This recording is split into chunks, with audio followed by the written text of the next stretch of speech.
40k discount box sets can get quite a lot of plastic goodness on the tabletop for a little bit cheaper than Games Workshop would normally sell them for. But in this one, let's talk about a few of the downsides that might make the overall offering a little bit less good than it might appear.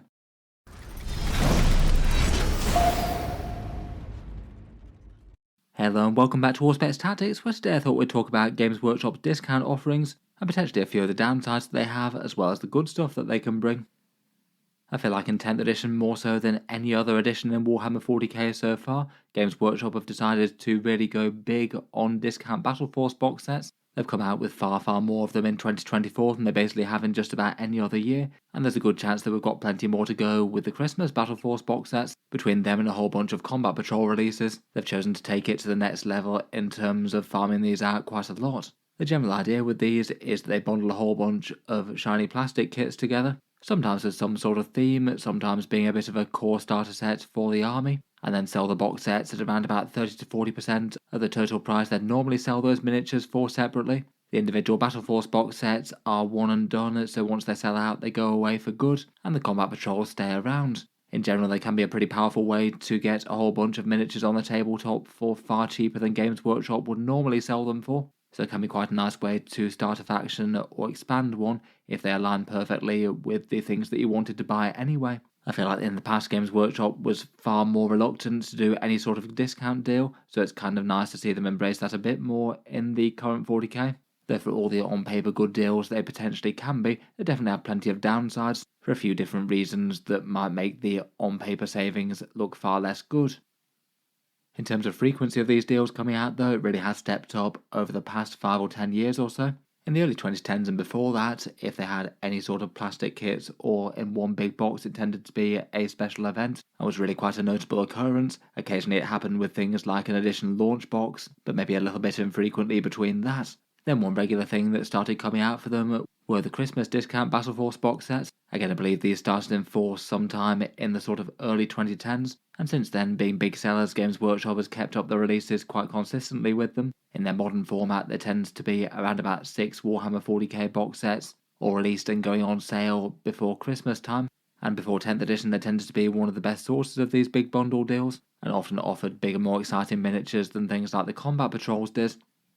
In 8th and 9th edition, they went through a phase of offering lots of Versus box sets, so basically two different sides of an army duking it out. Say we had Hexfire with Grey Knights versus Thousand Sons, led by their two new characters, or Tooth and Claw, where we had Space Wolves fighting against Genestealer cults, again a few new miniatures that hadn't been seen earlier present in those boxes. Though it did have the obvious disadvantage of being a split box that might not be super relevant to any one player. Maybe you might really want the Space Wolf half of it but have no use for the Genestealer cults, or vice versa.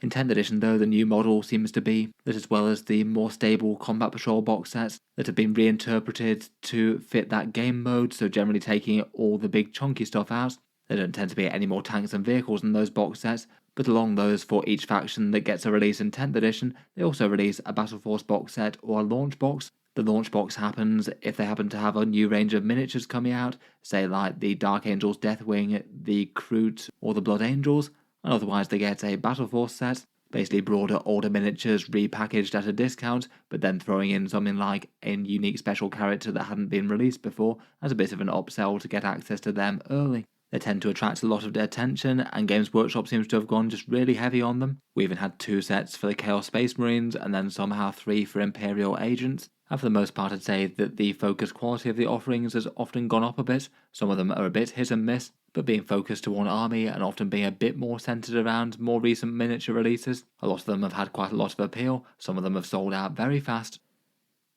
Talking about how good discount box sets are is something I've been doing quite a bit on the channel, and I feel like you can rate discount boxes from Games Workshop in a whole bunch of ways, at least in comparison to each other. The percentage discount saved versus Games Workshop's sold separately prices can really gauge a little bit as to whether one has a big discount or a small one. In general, the majority tend to be around about the 30 to 40% mark, though often anything that's 20% or more at least can be useful if the miniatures were in a lot of demand, and the very best of them tend to be 50% or more, such as the recent Blood Angels one, or things like the edition launch boxes such as Leviathan or the starter sets. You can also rate them by how many points there are in the box as well, which I think is a much better metric than it sounds like it should be on paper. In-game points correspond to the power of the models, so do tally at least fairly well with the general excitement of the miniatures in the kit. Big, scary, impactful things in-game do tend to cost more points, and in terms of practical collecting things, it is a metric for how close you can get to an army of any one size. And then you can weight that against the different Battle Force box sets by working out something like the points per dollar or points per pound. For example, this Eldari Combat Patrol has 2.9 points per dollar, which I think is at least fairly good. I'd rate anything that's 3 or better as generally fairly good as 40k standards. The best that you tend to get might be up to things like the Leviathan box set, which was more like 7-ish. Other than numerical metrics though, I think people just have a general feel of the number and quality of the models in the box, where you could maybe still have a kit that's far less than Games Workshop would sell it for, and then have a lot of points in the box and still not have that many miniatures there. Perhaps a good example of that might be the new Blood Angels Combat Patrol, when it comes out to be 6 Sanguinary Guard, 10 Assault Marines and a Captain. Only 17 models for £100 or $168 just doesn't really have a particularly great feel to it for many, even if it genuinely looks like it's going to have a fair few points in it, so effective for a fairly big chunk of a Blood Angels army, at least compared with other Combat Patrol box sets, and the discount seems comparable to other things too. For quality of miniatures though, it is a bit subjective. Generally newer, nicer sculpts tend to be a bit more desired, but it's not really much good a box set having a big discount if you don't really want the miniatures that are discounted. Finally, and kind of tangential to that, the desirability of the models in the box can be better or worse for certain armies or squads, just through sheer popularity and the amount of people that either want that unit or that army in general. Some armies have far more players, like say Space Marines versus the likes of Gene Circle or Drukari perhaps, and also within each faction certain units just attract a lot more attention, maybe the ones that tend to be closer to the army's overall archetype, rather than oddball specialists that you might want some of but not really to have loads. And also gameplay can affect desirability of models quite a lot as well. If something suddenly becomes the absolute must-have meta choice and a big source of strength, it does tend to be sought after by more players that want to expand with that unit. Maybe between all that, just big box sets for popular factions that have a bunch of core choices and stuff that's strong in game tend to do a bit better than maybe niche ones for lesser played factions. The Inquisition Ordo Battle Forces maybe felt like they could have been an example of that perhaps. I feel like between all those, they maybe just give a few hints as to why not every single big discount box set is necessarily a good deal for everyone. There's quite a few different ways to look at things. First up, whenever I talk about discount box sets from Games Workshop, I do generally talk about theoretical discount and try and throw in caveats of if you wanted all the miniatures anyway at full price. I think perhaps the thing to be aware of is that the discount that Games Workshop's offering these is only versus the prices that they set. And Warhammer prices are kind of arbitrary in the first place, just based on what people will be prepared to pay. Games Workshop is massively enormously profitable at the moment, the company making something in the region of £150 million a year after tax. And it does mean that if they really wanted to, they could charge less for individual plastic kits. They just choose not to. As for them, it's about striking the balance of what people are prepared to pay with actively shrinking the hobby due to prices. It just means that if you looked at any one model or unit from Games Workshop and decided that that was really overpriced for what it was, even if you managed to get it at 30% off, it might not necessarily be a super exciting deal. I feel like this one's often quite apparent when you look at things like upgrade sprues or character models. They've been two of the ones that I'm generally just a bit underwhelmed by in terms of how much plastic and cool stuff you get for how much that Games Workshop charge for them. Some character miniatures are really cool, but other ones just really aren't all that different from what you might find in a standard infantry unit. And perhaps if you have discount sets that go heavy on either one of those, the overall set just might not be quite as good as spending money elsewhere on other units if you'd choose to. I felt like the previous Combat Patrol Deathwatch was a fairly bad example for that, often ranking amongst the worst combat patrols whenever I did polls about the subject. The main issues were that it includes 2 characters in the box set, meaning you don't get very many miniatures overall, and one of the characters is a fairly generic looking lieutenant who doesn't really look too different from intercessors. Plus a good chunk of the box set's value is made up from Deathwatch upgrade sprues, certainly potentially handy for people collecting the faction, or at least it was when you could add Primaris to a core Deathwatch army, I guess. But between those two, it just didn't add up to a whole load of miniatures in the box set, even if the theoretical discount was kind of fine. Looking outside of Games Workshop as well, if you did have options to buy at least similar things from other providers, and you were equally happy with that, then Games Workshop products in general look like a worse deal. You often do get people commenting that you could buy an entire 3D printer for the price of any one Battle Force, which is kind of hilarious. It's just not really all that practical for a whole bunch of people for plenty of reasons, though obviously for those that it works for. It is kind of crazy that you could set up your own little miniature factory and make a whole bunch of cool miniatures with it. Another thing that could lessen the theoretical discount savings is if they've lumped in a whole bunch of things that you didn't really want in the box. I feel like this is perhaps most true of things like the Versus box sets that they occasionally do. But even just for more mixed ones, they might have a couple of units that you really wanted, and then a whole bunch of things that you might have picked up at some stage, but perhaps not. So it does feel like you may be being upsold, and if your goal was to get an army of certain unit composition, you might well pick up a bunch of useful stuff and a bunch of stuff that doesn't help you towards that goal. For the Versus box sets in particular, I feel like Games Workshop often use them as a kind of gateway to nudge people to collecting an entirely different army. Maybe if you got the Leviathan box set, for example, and you painted up the Tyranids, and then you decided to paint up the Space Marines as a painting project, it might be tempting just to expand that force a little bit more and make it a tabletop-ready army as well, and all of a sudden you've collected 2 armies rather than 1. With big discount kits, it could be possible to split boxes for the Versus sets, or maybe sell off the bits that you don't have too much interest in if you're getting a big discount box set and it comes with some units that you didn't want. But that can also take a bit of time and effort, even if you can manage it.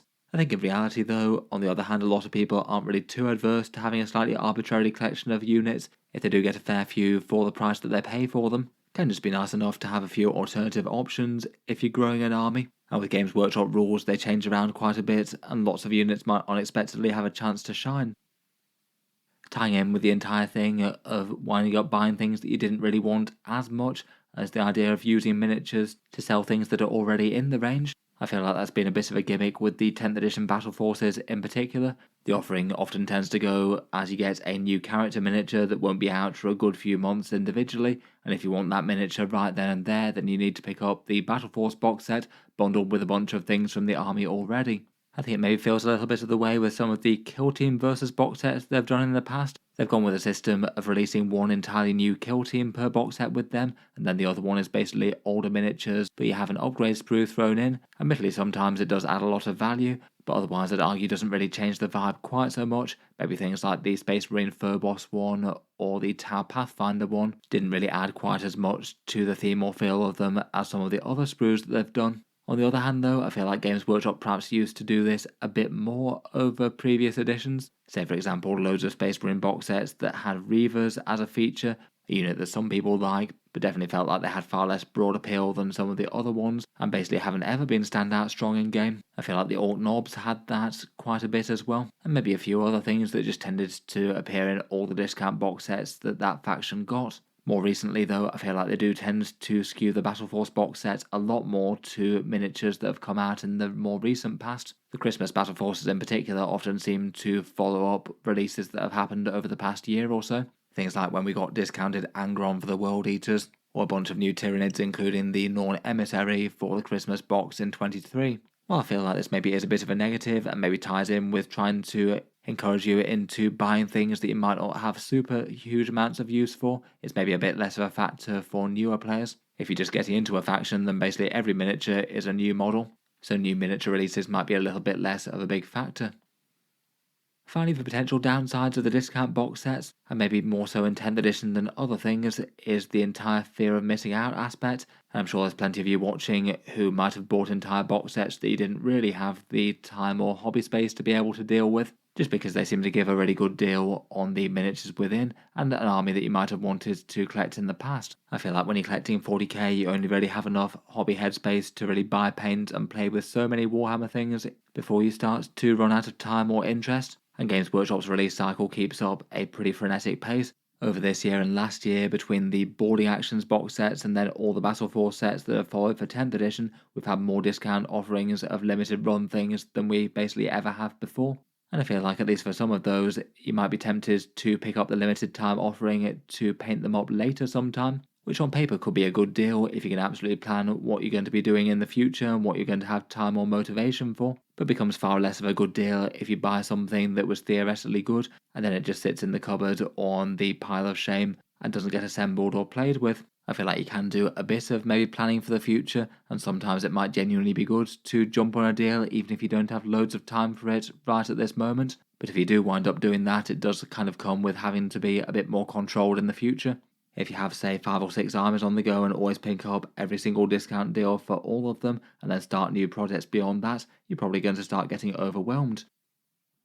With all that in mind, I'd still not say that using discounts is generally a particularly bad thing, and I feel like it is quite nice that Games Workshop does give us plenty of options for them. Collecting Warhammer is a bit more accessible than if they didn't exist, though admittedly they're only discounting against their own prices as mentioned earlier. With the way that it plays though, I certainly look at each discount box set for a faction that I collect, and bear in mind things like the theoretical discount and the points in the box, where some certainly do far better for both by both metrics. I feel like the past Adeptus Custodes Christmas one in the Watchers of the Gate one was a particularly nice offering, basically having enough points and miniatures to have a good chunk of a Custodes force right there in the box, and that certainly encouraged a bunch of people to jump into Custodes for a cheap easy access army, including myself. When picking up things though, I do also like to keep an eye on the second-hand market as well. Maybe if there's a big box set coming out and you particularly want one given unit, then it might be worth checking out whether or not people are reselling it for a bit less than normal. Certainly with things like the launch box sets and starter sets, people tend to break down the models and sell them off individually, making a little bit of profit for themselves, but it also means that you can get them far cheaper than other places. Say for example if you wanted to pick up Infernus Marines right now. If you were picking up entire box sets yourself though, being able to dispose of parts of them and potentially resell online again can be handy. I certainly often pick up a discount box set and then resell maybe 1 or 2 of the units that I don't really have too much use for. I quite like using eBay, but there's plenty of other ways to resell miniatures, local groups and friends and plenty of other things. It can be a bit more time and work, but it can definitely save money in the long run. Otherwise though, I feel like the challenge is really just to take a look at each discount box set in turn that you actually have some interest in and really decide whether or not it's actually genuinely worth the saving. Do you want the miniatures? How much do you save with it? And are you really going to feel great about the purchase once the hype has gone off the box set and it's been out for a good time? And in the meantime, Games Workshop have no doubt come out with a whole bunch of other FOMO box sets that might have caught your fancy. I do feel a few times when I've been kind of borderline about some box sets, I've very rarely regretted not picking them up at the time. I certainly have occasionally fallen foul of picking up something as a limited run and then just not having enough time to dedicate a lot of hobby effort to it and wound up reselling later, which definitely feels like it's the worst way to do things. In any case though, just a few thoughts as to discount box sets and how to use them. Let me know your thoughts as to which ones you've had good success with and whether or not you've either regretted or had good value from Games Workshop's one and done box sets. Look forward to having a read of all your comments down below.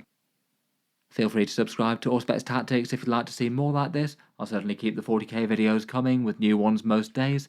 And finally, if you'd like to help support the channel and keep all the videos coming, I would just like to mention that Auspex Tactics does have a Patreon page as well, and you can find that linked in the video description if you'd like to help support. Channel patrons do get a fair few advantages, seeing certain videos early, regular votes to see what sort of things come next on the channel, an automatic entry into the regular prize giveaways with a chance to win some big model kits each month. If any of that sounds good to you or you'd just like to help support, the link is down in the video description. In any case, a massive thank you for listening, and I'll hope to see you guys next time.